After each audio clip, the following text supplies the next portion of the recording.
they made the decision to go. And if they wouldn't have made that decision, he wouldn't have survived. Sheriff, thank you for being here with us today. Oh, my pleasure. When incidents like this happen, when somebody tries to murder one of our deputies, sometimes I feel like the headlines just come and go without really like us understanding the human toll that's behind it. So I appreciate you being here to kind of give us a look behind the scenes of all the intricacies to this and how it impacts more than just the deputy and the family, but really the community as a whole. As the leader of the organization, what goes through your mind when you get that call that one of ours has been shot? Well, unfortunately, I've received that call too many times. And the first thing I think about when I receive that call is, what's their condition? You never want to see anybody hurt, whether it be in a shooting incident, as we're talking about today, or a traffic collision, or just a physical fight with a suspect. I mean, there's so many times that our folks can get injured just doing their day-to-day job. And I always dread those calls. And so in this particular case with Dustin, I got the call, but it was, in the beginning, non-life-threatening, shot in the arm. And boy, did that change as the day went on. The information kind of got updated. Yeah. How was that? You know, I know you were still one of the first ones at the hospital, regardless. But as the day went by, how did that change for you in terms of, you know, figuring out what had actually transpired? Ultimately, I was able to get in, and I was fortunate enough to get back into the emergency room where they were taking care of Dustin. And I met with our pilots, as well as the San Bernardino County fire paramedics that ride on our rescue ship as well. I was standing there talking to him for just a minute. I could see out of the corner of my eye the room where Dustin was, and voices were getting raised and people were running around, and that's not ever a good sign when you're in the emergency room. And so at that point, I figured there must be a little bit more to this. And one of the medics was able to share with me that he had some pretty serious internal bleeding and things weren't looking good. And your heart just sinks when you hear that. Unfortunately, you know, we've had that happen in this organization in the last 8 years, and you never like to see that. It bothers you every single time one of our folks gets hurt, and you just always hope for the best. But we've been very fortunate. We've had some incredible miracles, and folks that were saved because of the great medical care. And at the scene, the responding deputies took care of Dustin. They put a tourniquet on his arm. We got him to that rescue ship, and my hat's off to our pilot and the medics on board. They made the decision to go. Originally, they were told, wait for another helicopter so they could intubate Dustin while they were flying. Oh, wow. They made the decision to go. And if they wouldn't have made that decision, he wouldn't have survived. We say the word miracle, right? And I never want to overuse it, but it seems like, I mean, in this case in particular, there were so many things, like you said. It was just that split-second decision that one person after another made. And I can only imagine, as, you know, the leader of an entire organization, to hear about, you know, when Dustin's partners, you know, how they found him and those immediate decisions. I know we train for this, but it's always different when it happens. That pride, that sense of pride. It's amazing. So in this particular case, you know, we have a good Samaritan that really jumps out there and starts doing things. I have since talked to him, and he didn't believe or doesn't believe that he did enough. Wow. But he truly did. He took pictures of the suspect vehicle. Oh, my gosh. He got over to Dustin and was trying to wake him up because he was unconscious at the time, and then ultimately used his radio to call dispatch. So just all of the things that happened, I mean, it was all meant to be. There's no doubt about it. Oftentimes we don't talk about that communication aspect of it, the ability to communicate what's happening. Tell us a little bit about how all those pieces have to come together. Well, the dispatchers know that Dustin is at that call for service.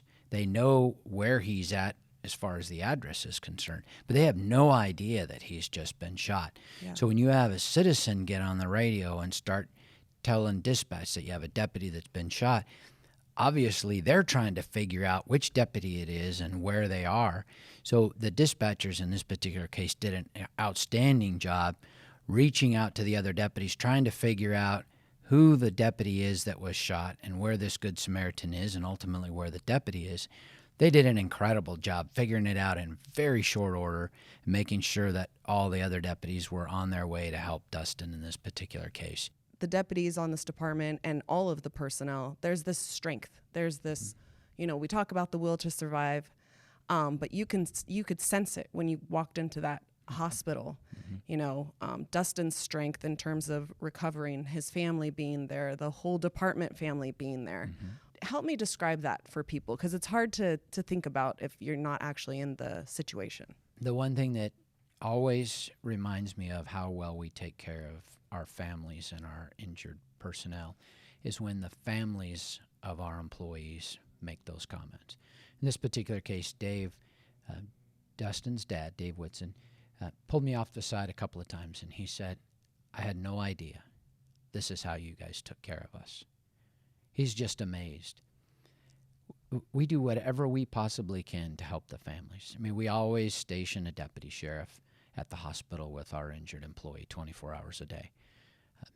Dustin's fiance was a bit concerned when we released his name that maybe somebody might drive by their house. Yeah. It's no problem. We'll put a deputy sheriff there in an unmarked car 24 hours a day if you want, for as long as you want. You need a place to stay, we take care of that. Between seat and between SEBA, all of that gets paid for, and it's no expense to the family, and they don't even have to worry about that. We just take care of it. You need a hotel room to stay, you want to stay close to the hospital, that's not a problem. We'll keep you there as long as you need. 2 rooms, 3 rooms, whatever it might be. We'll bring in food. And I have to say that the hospital staff at Loma Linda is just over the top.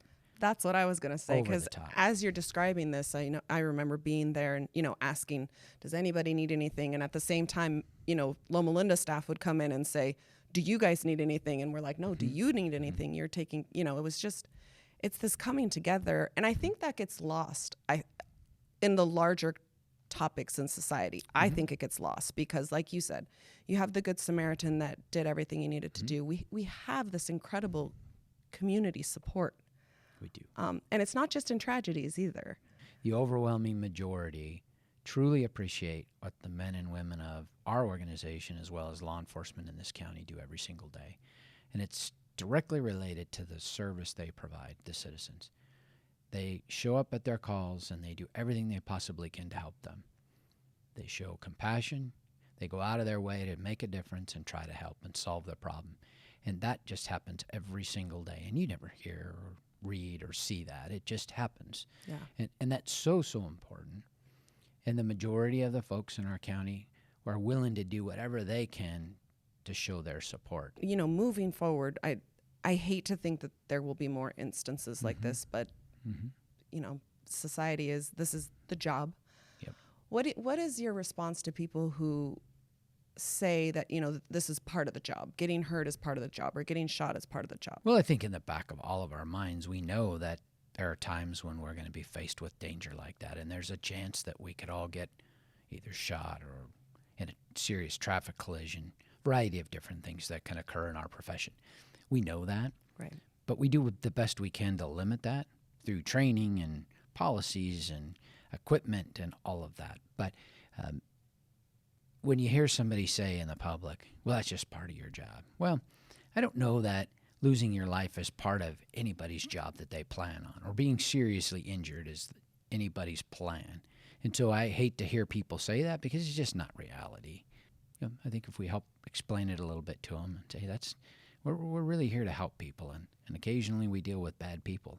Yeah. And the bad people we deal with are the bad people that you don't want to deal with, and so you call law enforcement to deal with them, and we're the ones to take care of it. That's what we do. Well said. Well said, Sheriff. Yep.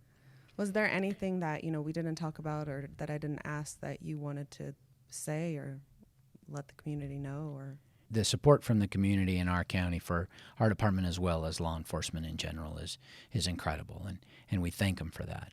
And we'll continue to do everything we can to take good care of the communities that we serve.